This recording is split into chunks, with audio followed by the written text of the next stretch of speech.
तरी तिला उत्तेजना कमी येऊ शकते। तरी माझ्या पार्टनरला तृप्ती होत नाही, प्रॉपरली मी तृप्त करू शकत नाही किंवा तिला समाधान देऊ शकत नाही किंवा ती सॅटिस्फाईड होत नाही की तिच्या मासिक पाळीमध्ये तिला काही त्रास असेल, त्राव होत नाहीये, प्रॉपर ओलावा निर्माण होत नाहीये, तर तिथं ईस्ट इन्फेक्शन होऊन जातं। इतकं स्टिम्युलेशन त्यांना मिळत नाही। नमस्कार मित्रांनो, अशी बरीच पेशंट माझ्याकडे येतात आणि कंप्लेंट करतात की डॉक्टर साहेब, मी 10, 15, 20, 30 मिनटं जरी संभोग क्रिया केली तरी माझ्या पार्टनरला तृप्ती होत नाही किंवा तिला ऑर्गॅझम येत नाही। आणि याच विषयावर आज मी तुम्हाला थोडक्यात आणि सायंटिफिक इन्फॉर्मेशन द्यायचा ह्या व्हिडिओद्वारा एक छोटासा प्रयत्न करीत आहे। मित्रांनो, मी आहे doctor Umesh. As a clinical sexologist म्हणून गेल्या 40 वर्षापासून सातत्याने तुम्हाला मी मार्गदर्शन करीत आहे, काउन्सिलिंग करत आहे, सेक्स एज्युकेशन द्यायचा प्रयत्न करीत आहे। आणि खरोखर माझे व्हिडिओ तुम्हाला आवडत असतील तर नक्कीच माझ्या मराठी चॅनलला सबस्क्राईब करा आणि जास्तीत जास्त आपल्या मराठी बांधवांना शेअर पण करा।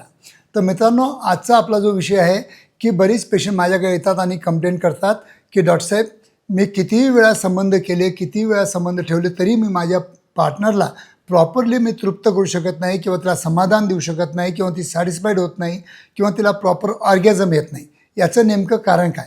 आता याचं नेमके 2-3 कारणं असतात, ते मी तुम्हाला सांगतो।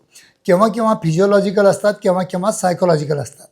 आता सायकोलॉजीमध्ये काय मोडतं की जर तुम्ही प्रॉपर तिला फोरप्ले नाही केला किंवा तिच्याबरोबर इरोटिक टॉक नाही केलं किंवा तिला प्रॉपर स्टिम्युलेट नाही केलं आणि तिला बरोबर म्हणजे तिच्या भावना जाणून तिचा मूड आहे का नाही आहे ते न जाणता जर तुम्ही वन वे जर सेक्शुअल ॲक्टिव्हिटी करत असाल तर नक्कीच तिला ऑर्गॅझम मिळण्यासाठी थोडंसं म्हणजे कठीण जाऊ शकतं। दुसरी गोष्ट असते की आता फिजिओलॉजिकलमध्ये काय असतं की तिच्या मासिक पाळीमध्ये तिला काही त्रास असेल किंवा मासिक पाळीच्या नंतर काही त्रास होत असेल किंवा काही ब्लिडिंग होत असेल किंवा काही पेन होत असेल किंवा फायब्रॉइडच्या ग्रंथी असतील किंवा अजून काही सिस्ट वगैरे असतील किंवा ते प्रॉपर स्त्राव होत नाही आहे, प्रॉपर ओलावा निर्माण होत नाही आहे, तर त्याच्यामुळं पण तिला ऑर्गॅझम मिळण्यासाठी थोडंसं कठीण जातं। तिसरी गोष्ट आहे की तिला जर व्हाईट डिस्चार्ज जात असेल किंवा चिकट पदार्थ जात असेल तर त्या पदार्थात गेल्यामुळं काय असतं, तिथं ईस्ट इन्फेक्शन होऊन जातं। पार्ट असतो किंवा मार्ग असतो त्याच्यामध्ये ईस्ट किंवा फंगल इन्फेक्शन होऊन जातं आणि त्या फंगल इन्फेक्शनमुळे काय होतं की तिथले जे नर्व्स असतात,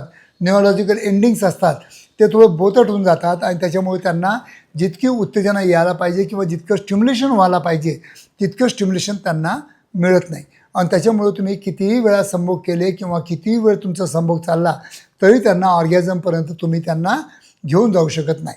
तर हे कॉमन गोष्ट आहे।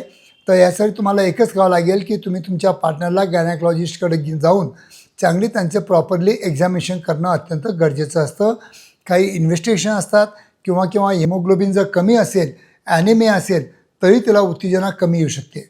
केव्हा काही न्यूरोलॉजिकल प्रॉब्लेम असतात किंवा पाठीच्या कण्यामधून जे काही न्यूरोलॉजिकल एंडिंग्स असतात किंवा पाठदुखी असेल किंवा कंबरदुखी असेल किंवा अजून काही आजार असतील तरी तिला जे संवेदना असतात त्या थोड्या कमी होतात। किंवा डायबिटीजचा आजार तुमच्या पार्टनरला असेल किंवा मेनोपॉजच्या जवळ जात असेल किंवा वय झालेलं असेल तेव्हाही त्यांच्या उत्तेजना कमी होतात। अशा वेळेस ह्या घटना आहेत हे नक्कीच तुमच्याबरोबर पण घडू शकतात। तर याला काही काळजी करायची गरज नाही।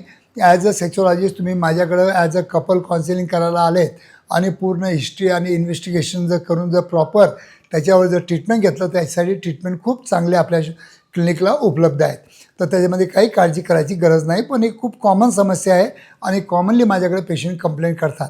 तर मित्रांनो, तुम्ही पण अशा कंप्लेंटमधून जर जात असाल तर नक्कीच माझ्या क्लिनिकला येऊन माझी भेट घ्या, अपॉइंटमेंट घेऊन भेट घ्या आणि कंपल्सरी तुम्ही कपल काउन्सिलिंग प्रॉपरली करून घ्या आणि प्रॉपर एक्झामिनेशन इन्व्हेस्टिगेशन करून घ्या। समस्यापासून तुमची पण मुक्तता होऊ शकते। धन्यवाद मित्रांनो।